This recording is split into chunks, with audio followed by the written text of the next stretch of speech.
बेशक कुरान पाक की हिफाजत का जिम्मा खुद अल्लाह ताला ने लिया हुआ है, और जो भी कोई अल्लाह की किताब कुरान पाक की गुस्ताखी करना चाहेगा तो उस पर यकीनन अल्लाह ताला का अजाब जरूर नाजिल होगा। अगर आप भी ऐसा मानते हो तो सबसे पहले आप इस वीडियो को दिल से एक लाइक जरूर कर दें। दोस्तों, आज हम आपको एक ऐसा ही सच्चा और रियल वाकया बताने वाले हैं जिसमें कुछ इस्लामी दुश्मनों ने समुद्र के किनारे पर एक डांस पार्टी रखी। लड़कियों के नाच गानों का प्रोग्राम रखा गया, और यही नहीं, फिर वह लोग अल्लाह की गैरत को ललकारते हुए नाच गानों के बीच कुरान पाक की बेहुरमती करने लगे। यानी कि कुरान पाक के नुस्खे नाचने वाली लड़कियों के पैरों में फेंकने लगे और उन पर नाचने लगे। लेकिन तभी अल्लाह की कुदरत से उन लोगों पर अल्लाह का ऐसा अजाब नाजिल हुआ कि जिसके बारे में जानकर आपकी भी रूह कांप जाएगी। आप भी हैरान और परेशान रह जाओगे। इसलिए आज का यह वीडियो आप सभी के लिए बहुत खास है। आप इसको आखिर तक जरूर देखें, और सबसे पहले अल्लाह की मोहब्बत में और कुरान पाक की मोहब्बत में इस वीडियो को दिल से एक लाइक जरूर कर दें, और बराए मेहरबानी इसे शेयर भी कर दें ताकि और भी लोगों के पास में यह इबरतनाक वाकया पहुंच जाए। तो चलिए दोस्तों, शुरू करते हैं। दोस्तों, इस्लाम को मिटाने और कुरान पाक को खत्म करने की कोशिश आज से नहीं, बल्कि तब से ही हो रही है जब से दीन इस्लाम इस दुनिया में आया है। मगर यह लोग इस बात को भूल जाते हैं कि कुरान पाक अल्लाह का कलाम है, यानी कि कुरान पाक अल्लाह की किताब है, और अल्लाह ताला ने खुद ही कुरान पाक में इसकी हिफाजत का जिम्मा लिया है। दोस्तों, हमें सोशल मीडिया पर आए दिन ऐसे बहुत से वाक्य देखने और सुनने को मिलते हैं जिसमें कुरान पाक की बेहुरमती की जा रही होती है, लेकिन फिर बाद में अल्लाह की कुदरत से ऐसे लोगों का इबरतनाक अंजाम होकर रह जाता है। आज हम आपको एक ऐसा ही सच्चा और रियल वाकया बताने वाले हैं जिसमें कुरान पाक की खुली बेअदबी की गई और अल्लाह पाक को ललकारा गया। लेकिन बाद में अल्लाह की कुदरत से उन लोगों का ऐसा हश्र हुआ, ऐसा इबरतनाक अंजाम हुआ कि जिसे देखकर दुनिया की रूह कांप गई, और आज तक उन लोगों की लाश तक नहीं मिली है। यानी कि आज तक उन लोगों की बॉडी का किसी को पता नहीं चल सका है कि आखिर उन लोगों की लाश गई कहां। दोस्तों, कुछ साल पहले तुर्की के अखबारों में तुर्की में आने वाले जलजले के हवाले से एक निहायत ही इबरतनाक वाकया छपा था, जिसे देखकर दुनिया हैरान रह गई थी। और यही नहीं, इस लेख के छपने के बाद बहुत से गैर मुसलमानों ने इस्लाम भी कबूल किया था। इस लेख में लिखा गया था कि तुर्की के बहरिया में समुद्र के किनारे पर एक शराबी अड्डा था। एक बार वहां पर कुछ शराबी लोगों ने एक डांस पार्टी रखी। उसमें काफी सारे लोगों को इकट्ठा किया गया। उस डांस पार्टी में नाचने और गाना गाने वाली लड़कियों की बहुत बड़ी तादाद ने शिरकत की। यानी कि बहुत सी लड़कियों को नाचने के लिए बुलाया गया और शराबों और कबाबों की खूब महफिलें सजाई गईं। इस पार्टी में इजराइल से खास तौर पर यहूदी लड़कियों को नाचने और गाने के लिए बुलाया गया, जो बेइंतहा बेहया थीं और बेहुदा नाच गाना करती थीं। और यही नहीं, इस डांस पार्टी में 30 से भी ज्यादा तुर्की जनरल भी मौजूद थे। इस लेख में लिखा गया कि जब यह डांस पार्टी उरूज पर थी, यानी जब सारे लोग नाचने और गाने में मशगूल थे, तब एक तुर्की जनरल ने अपने कप्तान के जरिए से कुरान पाक को मंगवाया और उसको पढ़ने के बारे में कहने लगा। यह सुनकर फिर उस कप्तान ने कुरान पाक को पढ़ना शुरू कर दिया। इसके बाद वह जनरल इसका मतलब भी पूछने लगा, तो इस पर उस कप्तान ने ला इल्मी का इजहार कर दिया। यानी कि वह कैप्टन कहने लगा कि मुझे इसके मतलब के बारे में कुछ मालूम नहीं है, लेकिन हां, मुझे इस बात के बारे में जरूर मालूम है कि इस कुरान पाक में अल्लाह ने एक जगह पर इरशाद फरमाया है कि बेशक कुरान को हमने ही नाजिल किया है और बेशक हम ही इसकी हिफाजत करने वाले हैं। इतना सुनते ही वह जनरल गुस्से से लाल हो गया और उसने फौरन ही कप्तान के हाथों से कुरान पाक को छीन लिया और उसको फाड़ दिया, और फिर उन नाचने गाने वाले यहूदी लड़कियों और तुर्की लड़कियों के पैरों के नीचे फेंक दिया। और फिर चिल्लाकर वह जनरल कहने लगा कि इस कुरान को नाजिल करने वाला कहां पर है, जिसने यह कहा है कि हम ही इसकी हिफाजत करेंगे। अब वह कहां पर है? कहां है इस कुरान को आसमान से उतारने वाला? देखो आज हमने इस कुरान के साथ में क्या किया है। अब दोस्तों, इधर उस जनरल का इतना कहना था इसी दौरान वहां पर एक निहायत ही खौफनाक वाकया पेश आया। कहा जाता है कि उसी वक्त अचानक से एक खौफनाक रोशनी नजर आई। जिसने इस नज़ारे को देखा है उसने बताया कि उस रोशनी ने देखते ही देखते पूरे इलाके को अपने लपेट में ले लिया और इसके बाद समुद्र फट पड़ा और फिर देखते ही देखते समुद्र में आग के शोले बुलंद होने लगे। साथ ही गोलों के फटने की आवाज भी आने लगी और इसके बाद अल्लाह ने उस पूरे शराबी अड्डे को समुद्र के बीच में कर दिया और उन सबको समुद्र में गर्क कर दिया। मगर दोस्तों, यहां पर अजीब बात यह हुई कि इस डांस पार्टी में शरीक होने वाले इजरायली फौजियों और उनकी बेहया लड़कियों की लाशों का आज तक कुछ भी पता नहीं चल सका है। यानी कि आज तक इस बात का पता नहीं लग पाया है कि आखिर उन सब की लाशें गई कहां पर हैं। तमाम कोशिशों के बावजूद भी अब तक लाशों को समुद्र से बाहर नहीं निकाला जा सका है। ऐसा इन लोगों के साथ में क्यों हुआ? क्योंकि कुरान पाक की बेहुरमती करके इन लोगों ने अल्लाह ताला की गैरत को ललकारा था। इसलिए अल्लाह ताला ने फौरन ही उनका इंतकाम ले लिया और इन लोगों को रहती दुनिया के लिए इबरत का निशान बनाकर छोड़ दिया। दोस्तों, इस वाक्य को सुनने के बाद मुझे अल्लाह ताला का वह वादा याद आ गया जिसमें अल्लाह ताला ने खुद इरशाद फरमाया है कि बेशक कुरान को हमने ही नाजिल किया है और बेशक हम ही कुरान की हिफाजत करने वाले हैं। अगर आपको भी अल्लाह के इस वादे पर पूरा भरोसा है तो कुरान पाक की मोहब्बत में इस वीडियो को दिल से एक लाइक जरूर कर दें। चलिए दोस्तों, अब आपको कुरान पाक का एक और वाकया बताते हैं जिसे सुनकर भी आपका दिल खुश हो जाएगा और आप अच्छी तरह से समझ जाओगे कि बेशक कुरान पाक को अल्लाह ने नाजिल किया है और अल्लाह ही कुरान करीम की हिफाजत करने वाला है। दोस्तों, अब हम आपको जो वाकया बताने वाले हैं यह वाक्य 1973 का बताया जा रहा है। उस वक्त रूस में कम्युनिज्म का राज था। उस वक्त रशियन हुकूमत ने घर में कुरान पाक रखने पर पाबंदी लगा दी थी। मुसलमानों के नमाज पढ़ने पर पाबंदी लगा रखी थी क्योंकि वह इस्लाम से सख्त नफरत करते थे और उनका मानना था कि इस कायनात को बनाने वाला कोई खुदा नहीं है बल्कि यह दुनिया अपने आप ही बनी है। दोस्तों, उन दिनों में एक मुस्लिम ऑफिसर था जो मास्को शहर में ट्रेनिंग के लिए चला गया। उसने वहां पर जाकर जो कुछ देखा हम उसी की जुबानी बताते हैं। वह मुस्लिम ऑफिसर कहता है कि जब मैं रूस के मास्को शहर में पहुंचा तो वह दिन जुम्मे का था। इसीलिए मैंने वहां पर अपने दोस्तों से कहा कि चलो जुम्मे की नमाज पढ़ने के लिए चलते हैं। तो यह सुनकर वह कहने लगे कि यहाँ की हुकूमत ने सारी मस्जिदों को बंद करवा दिया है। इस शहर में सिर्फ एक ही मस्जिद ऐसी है जो कभी कभार ही खुलती है। तो यह सुनकर मैं हैरान रह गया और सोचने लगा कि किसी देश की हुकूमत ऐसा कैसे कर सकती है। खैर, उसके बाद में मैंने उस मस्जिद के बारे में पूछा जो कभी कभी खुलती थी। तो उन्होंने मुझे उस मस्जिद का पता बता दिया। पता मालूम करने के बाद में मैं उस मस्जिद की तरफ चल पड़ा। बड़ी मुश्किल से मैं उस मस्जिद के पास पहुंच पाया। मस्जिद के पास जाकर मैंने देखा कि उस मस्जिद के दरवाजे पर तो ताला लगा हुआ था। वहां पर मौजूद लोगों से पूछने पर मालूम चला कि इस मस्जिद के बराबर में रहने वाले शख्स के पास में इसकी चाबी है। फिर मैं उस बराबर वाले शख्स के पास पहुंचा और मस्जिद खोलने के बारे में कहने लगा। मेरी बात सुनकर उस शख्स ने कहा कि मैं मस्जिद का दरवाजा तो खोल दूंगा, लेकिन अगर आपको कोई नुकसान पहुंचा तो इसके जिम्मेदार आप खुद ही होंगे। यह सुनकर मैंने कहा कि देखिए जनाब, मैं अपने देश में भी नमाज पढ़ता था और इंशाअल्लाह यहां पर भी नमाज पढ़ूंगा, चाहे इसके लिए मुझे कुछ भी क्यों ना करना पड़े। यह सुनकर उसने फिर मस्जिद का दरवाजा खोल दिया। दरवाजा खुलते ही मैं मस्जिद के अंदर दाखिल हो गया। मस्जिद के अंदर जाकर मैंने देखा कि मस्जिद के अंदर का माहौल बहुत ही गंदा था। मैंने जल्दी जल्दी मस्जिद के अंदर की सफाई की और उसके बाद में बुलंद आवाज में अजान देना शुरू कर दी। अजान की आवाज सुनकर आसपास के सारे लोग मस्जिद के पास में इकट्ठा हो गए। बच्चे, जवान, बूढ़े सब मस्जिद के दरवाजे पर आकर जमा हो गए, लेकिन डर के मारे कोई भी मस्जिद के अंदर दाखिल नहीं हुआ। बाहर खड़े वह लोग सोचने लगे कि यह कौन शख्स है जो अपनी मौत को पुकार रहा है।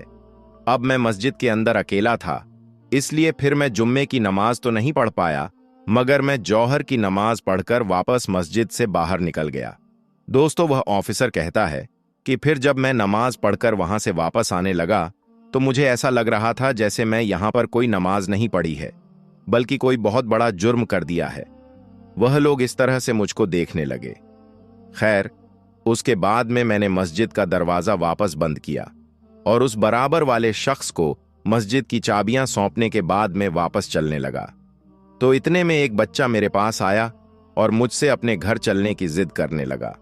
बच्चे की मोहब्बत को देखकर मैं उसको मना नहीं कर पाया, इसलिए मैं उसके साथ में उसके घर की तरफ चल दिया। जैसे ही मैं बच्चे के घर पहुंचा तो उसके वालिदैन ने मेरा खूब अच्छी तरह से इस्तकबाल किया और मुझको खाना वगैरह भी खिलाया। फिर मैंने बातों ही बातों में उस बच्चे से पूछा कि क्या तुमको कुरान पढ़ना आता है? तो वह बच्चा कहने लगा कि हाँ, मुझे कुरान पढ़ना आता है। यह सुनकर फिर मैंने अपनी जेब से कुरान का नुस्खा निकाला और उस बच्चे के सामने उसको खोलकर कहने लगा कि जरा मुझे इसको पढ़कर सुनाओ। अब वह बच्चा कुरान की तरफ देखने लगा, फिर उसने मेरी तरफ देखा और फिर से उसने कुरान की तरफ देखा। यह देखकर मैं समझ गया था कि शायद बच्चे को यह पढ़ना नहीं आ रहा है, इसलिए फिर मैंने कुरान की एक आयत पर अपनी उंगली रखी और फिर उसको सिखाने की नीयत से कहने लगा कि देखो बच्चे, इस तरह से पढ़ो। वह ऑफिसर कहता है कि अभी मैंने एक ही आयत पढ़ी थी कि इसके आगे फिर वह बच्चा फर पढ़ने लगा और फिर कुरान को बगैर देखे ही पढ़ता चला गया। यह देखकर मैं हैरान रह गया। फिर मैंने उसके वालिद से पूछा कि हजरत, यह क्या माजरा है? तो उन्होंने मुस्कुराकर कहा कि देखो, दरअसल बात यह है कि यहां की हुकूमत ने घर में कुरान को रखने पर पाबंदी लगा रखी है। अगर किसी के घर में कुरान पाक की आयत का एक टुकड़ा भी मिल जाता है तो उसके तमाम खानदान का कत्ल कर दिया जाता है। इसी वजह से हम अपने घरों में कुरान को नहीं रख सकते हैं। यह सुनकर मैं और हैरान हुआ और पूछने लगा कि फिर इस बच्चे ने यह कुरान पढ़ना कहां से सीखा? तो उसके वालिद ने मेरी इस हैरत पर जवाब देते हुए कहा कि देखो, हमारे आसपास में ऐसे बहुत से लोग हैं जो कुरान के हाफिज हैं। बस हम अपने बच्चों को उन्हीं के पास में भेज देते हैं और वह हमारे बच्चों को कुरान अपनी जुबानी याद करवा देते हैं। और फिर एक ऐसा वक्त आता है कि हमारे बच्चे भी कुरान के हाफिज बन जाते हैं। उसके वालिद ने बताया कि हमारे यहाँ पर किसी के पास भी कुरान नहीं है, इसी वजह से हमारे बच्चे कुरान को देखकर नहीं पढ़ सकते हैं। और यही वजह थी कि जब आपने हमारे इस बच्चे के सामने कुरान को रखा तो इसको पढ़ना नहीं आया, मगर जैसे ही अपने आयत को पढ़ना शुरू किया तो यह फर पढ़ने लगा। अगर आप इसको नहीं रोकते तो यह आपको पूरा कुरान ही पढ़कर सुना देता। और सिर्फ हमारा यह बच्चा ही नहीं, बल्कि बाहर जो आपको बच्चे दिखाई दे रहे हैं उनमें से भी ज्यादातर बच्चे आपको कुरान हाफिज ही मिलेंगे। दोस्तों, वह ऑफिसर कहता है कि उसके बाद में मैं उस घर से बाहर निकला और उन बच्चों के पास पहुंच गया और उनसे कुरान सुनाने को कहने लगा। तो यह सुनकर वह बच्चे भी फर कुरान सुनाने लगे। यह देखकर फिर मैंने अपने दिल ही दिल में अल्लाह का शुक्र अदा किया और सोचने लगा कि जालिमों, तुम अल्लाह की किताब कुरान पाक को घरों में रखने पर तो पाबंदी लगा सकते हो, मगर जो कुरान हमारे सीनों में महफूज हो चुका है तुम उस पर किस तरह से पाबंदी लगाओ? दोस्तों, उस ऑफिसर ने बताया कि यह पूरा माजरा देखने के बाद में मुझे अल्लाह का वह वादा याद आ गया जिसमें अल्लाह ताला ने खुद इरशाद फरमाया है कि बेशक कुरान को हमने ही नाजिल किया है और बेशक हम ही कुरान की हिफाजत करने वाले हैं। दोस्तों, एक बेवा औरत थी जिसकी 7 खूबसूरत बेटियां थीं। उसका बेटा कोई नहीं था और 7 ही बेटियां बहुत खूबसूरत थीं। इस बूढ़ी औरत की 7 बेटियां ही बहुत नेक थीं। इस औरत ने अपनी बेटियों को बहुत अच्छी तालीम दिलवाई थी। उनकी जिंदगी में कयामत तब आई जब उस बूढ़ी मां की बड़ी 4 बेटियां हामिला हो गईं। और हैरत की बात तो यह थी कि इन 4 बेटियों को पता ही नहीं था कि उनके साथ यह गलत हरकत किसने की है। और जब इस कहानी का खुलासा हुआ कि इन 4 लड़कियों को प्रेग्नेंट करने वाला कौन था, तो आपके पैरों तले से जमीन खिसक जाएगी। कहानी कुछ यूं है कि एक बादशाह का दरबार लगा हुआ था और बादशाह अपने दरबार में बैठा सभी फरियादियों की फरियाद सुन रहा था।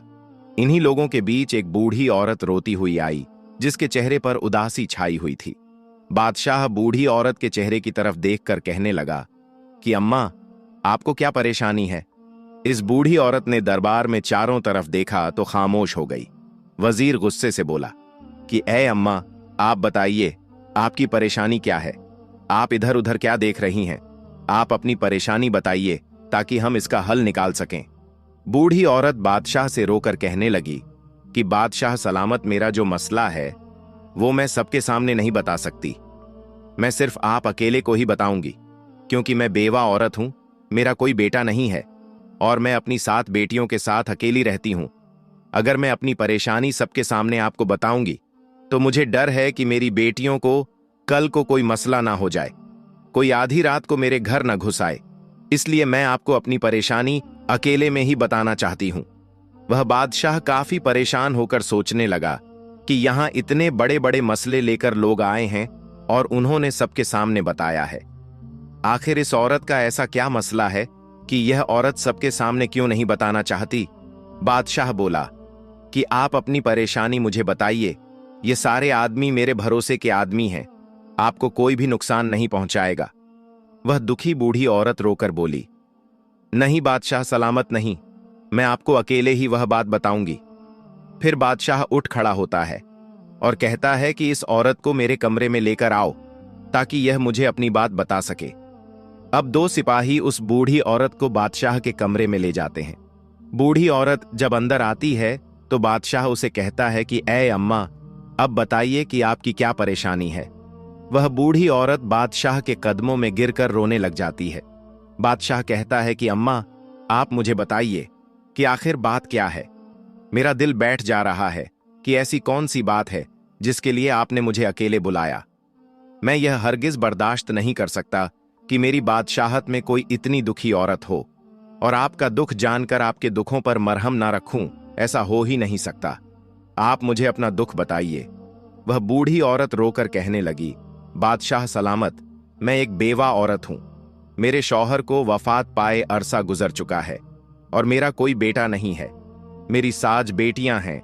मैं लोगों के अमीर घरों में जाकर बर्तन धोती हूं, उनके कपड़े धोती हूं और उनके घरों में काम करती हूं, और इन अमीर घरों से जो बचा हुआ खाना मिलता है, जो मुझे मेहनत मजदूरी के पैसे मिलते हैं, उन्हीं से मैं अपना घर चलाती हूं और उसी से अपना घर चलाकर अल्लाह ताला का शुक्र अदा करती हूं।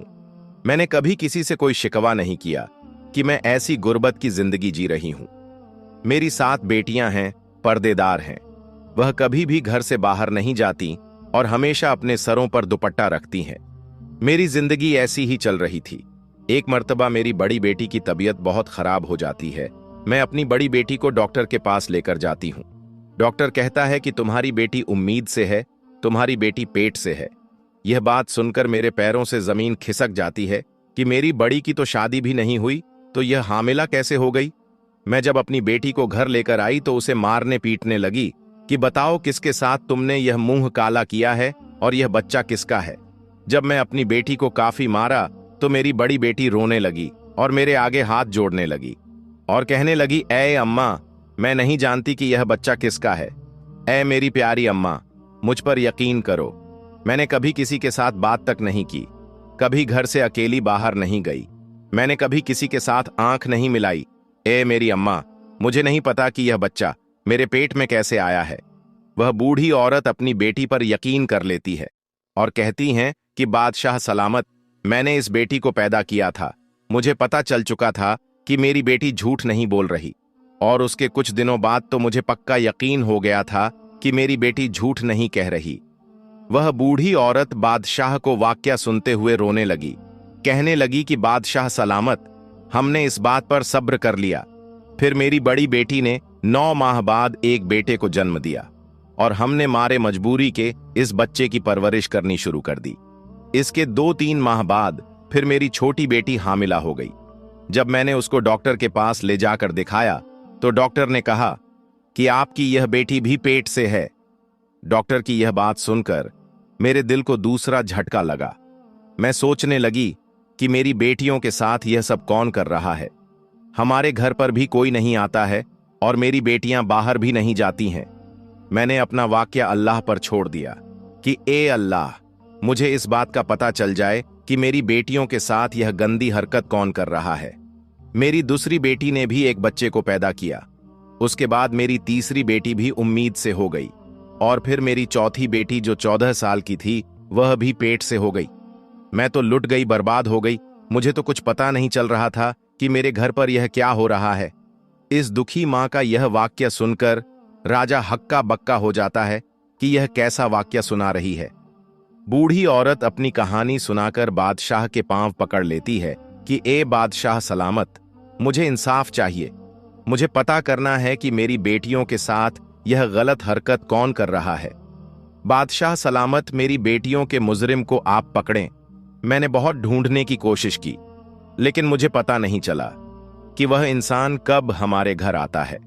उसने हमारी जिंदगी बर्बाद कर दी है। बादशाह सलामत पूरी कहानी सुनकर कहने लगा, ए अम्मा, तुम अब बोल रही हो जब तुम्हारी चौथी बेटी के साथ यह हरकत हुई है। तुम्हें तो तब आना चाहिए था जब तुम्हारी पहली बेटी के साथ गलत हरकत हुई थी। अगर तुम उस वक्त यह बात बताती तो तुम्हारी बाकी 3 बेटियों के साथ यह सब कुछ ना होता। मगर तुम जैसे गरीब लोग जो होते हैं, वह लोगों की बदनामियों से डरकर यह जहर पी लेते हैं।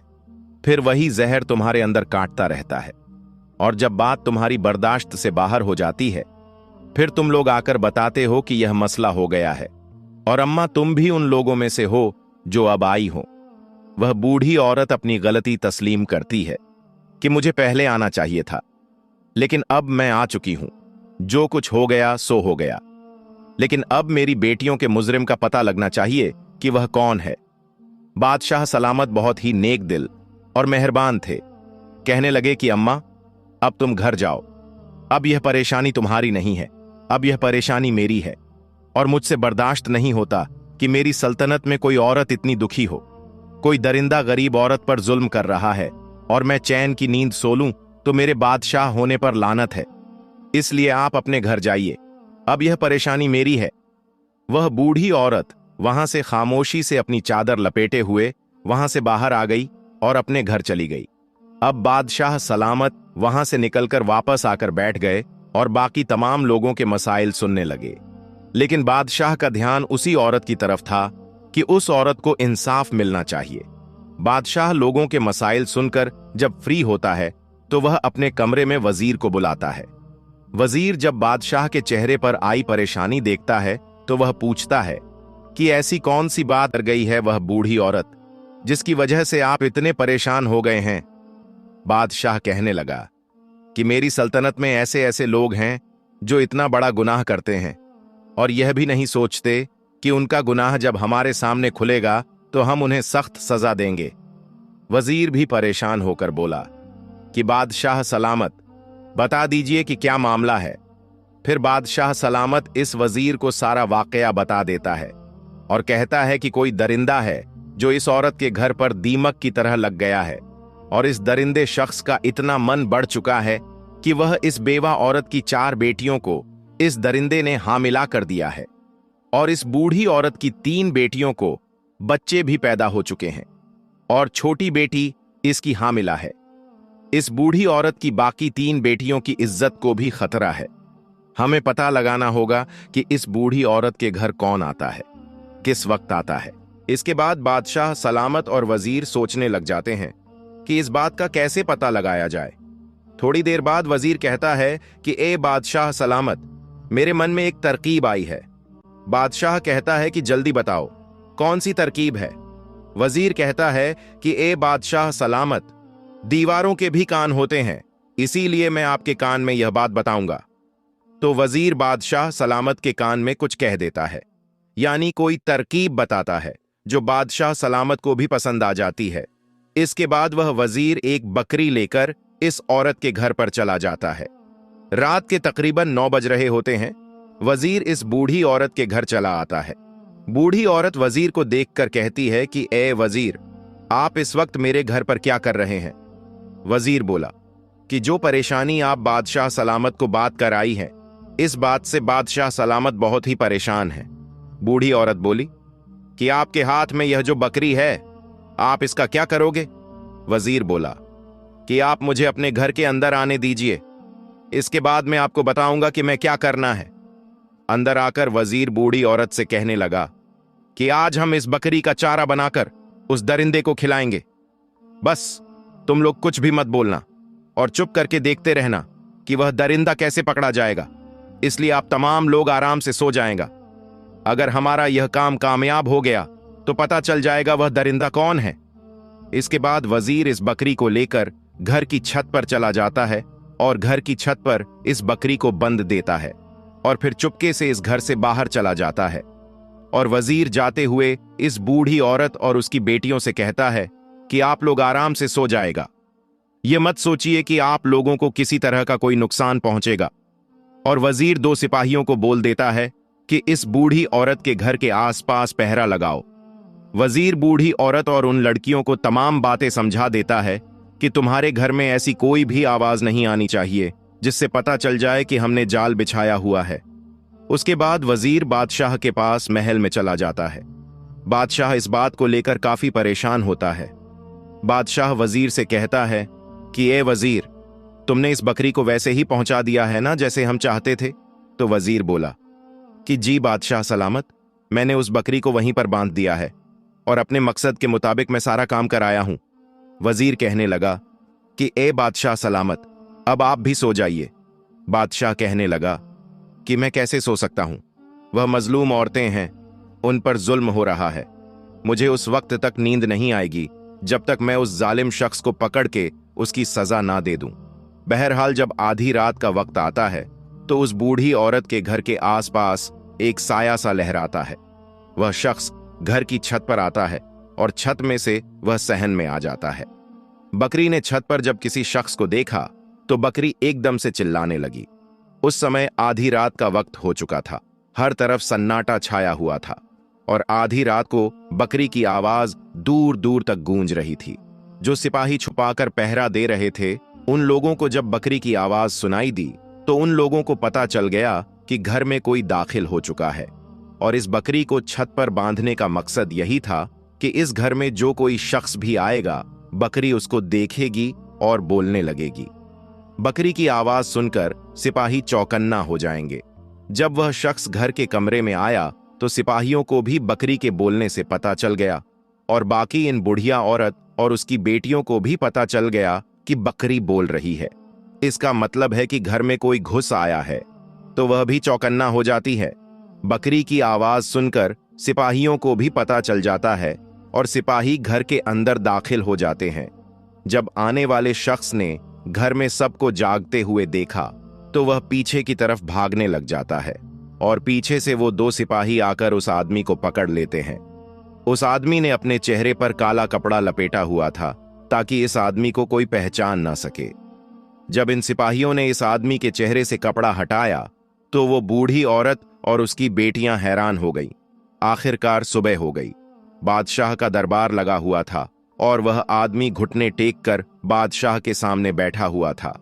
इस आदमी के हाथों को हथकड़ियां लगी हुई थीं। उस वक्त इस आदमी का चेहरा ढांपा हुआ था।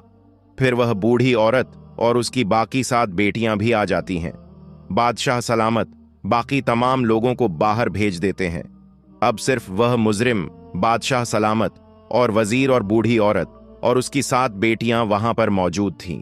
बादशाह सलामत उस शख्स से कहने लगा कि क्यों भाई, अब इतना तो बता दे कि तुझे मेरा खौफ क्यों नहीं रहा कि जब तेरा यह जुर्म पकड़ा जाएगा तो तुम्हारी सजा मौत से कम नहीं होगी। बादशाह सलामत इन सिपाहियों से कहता है कि इस आदमी के चेहरे से नकाब हटाया जाए ताकि मैं भी तो देखूं कि मेरी सल्तनत में इतनी हिम्मत किसकी हो गई है जो इस मजबूर बूढ़ी औरत की 4 बेटियों को हाँ मिला कर दे। जब इसके चेहरे से नकाब हटता है तो वह बूढ़ी औरत करीब आकर उसके मुंह पर थूक देती है और कहती है कि ए दरिंदे इंसान, तुझे शर्म नहीं आई? बेटियां तेरी बेटियों के जैसी हैं, ये तेरी सगी भतीजी हैं, इनके साथ तुमने ऐसी गंदी हरकत क्यों की है? और जो चाचा होता है वह बाप के समान होता है। तुझे शर्म नहीं आई अपनी सगी भतीजियों के साथ ऐसा करते हुए? भतीजी क्या बेटी क्या, यह तूने क्या जुर्म कर दिया है?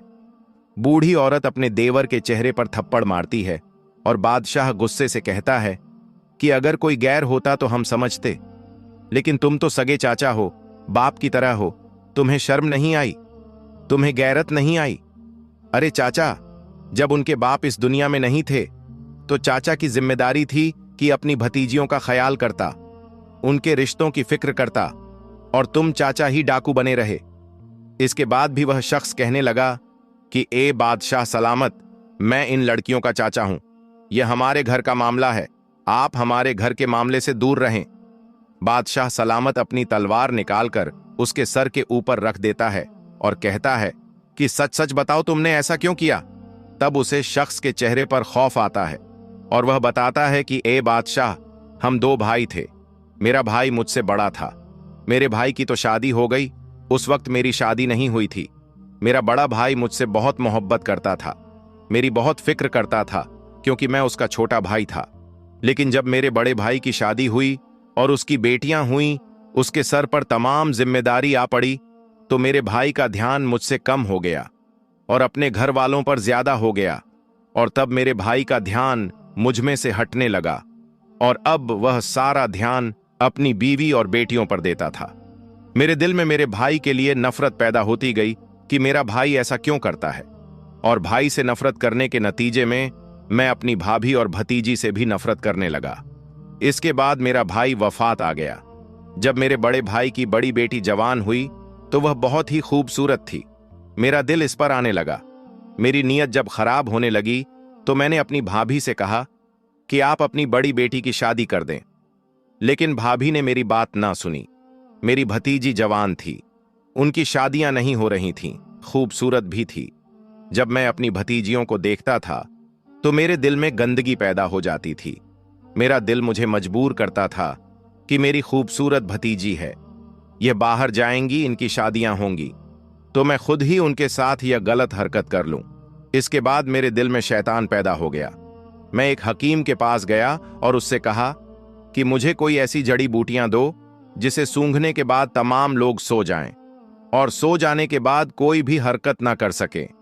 बस इसी तरह तब से ही मैं वह जड़ी बूटियां लेकर घर की छत की तरफ से सहन में आ जाता और भाभी और उसकी बेटियों को वह जड़ी बूटियां सूंघा देता। उनको सूंघने से वह 4-5 घंटों के लिए बेहोश हो जाती थी और जिसके साथ मैंने बदकारी करनी होती थी उसके साथ बदकारी कर लेता था और फिर उसको उसी हाल में छोड़ देता था जिससे उसको पता ही ना चले। उसको वैसे ही कपड़े पहने देता और फिर मैं घर वापस आ जाता। और जब मेरी भतीजी सुबह उठती थी तो उनको मालूम भी नहीं होया था कि उनके साथ क्या हुआ है, और यही काम मैं कई सालों से कर रहा था। लेकिन अगर मैं उस वक्त छत पर बकरी को देखकर समझ जाता कि यह बकरी मुझे चारा बनाने के लिए बांधी गई है तो मैं वापस चला जाता। मैंने सोचा कि मेरी भाभी ने दूध लेने के लिए यह बकरी खरीदी है और छत पर बांध रखी है। मैंने उस वक्त बकरी की तरफ ध्यान ही नहीं दिया, मेरा ध्यान तो बदकारी की तरफ था।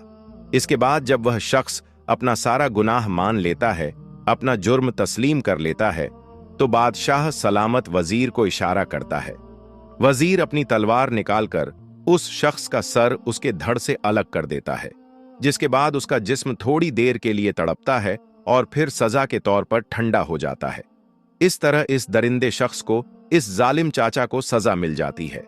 फिर बादशाह सलामत इस बूढ़ी औरत की तरफ देखकर कहता है कि ए अम्मा, अगर आप मुझे बता देती तो आपकी बाकी 3 बेटियों को यह दुख न झेलना पड़ता, लेकिन मेरा आपसे वादा है कि आपकी इन 4 बेटियों को वह खुशियों में दिलवाऊंगा। बादशाह सलामत अपने सिपाहियों में से 4 सिपाही जो बहुत ही समझदार और सुलझे हुए होते हैं, उन 4 सिपाहियों से इन 4 लड़कियों की शादी करवा देता है और बहुत सारा मालो दौलत और पैसा भी साथ देता है। इसके बाद वह बूढ़ी औरत रोकर बादशाह का शुक्रिया अदा करती है। बादशाह सलामत कहता है कि अब आप बेफिक्र हो जाएं।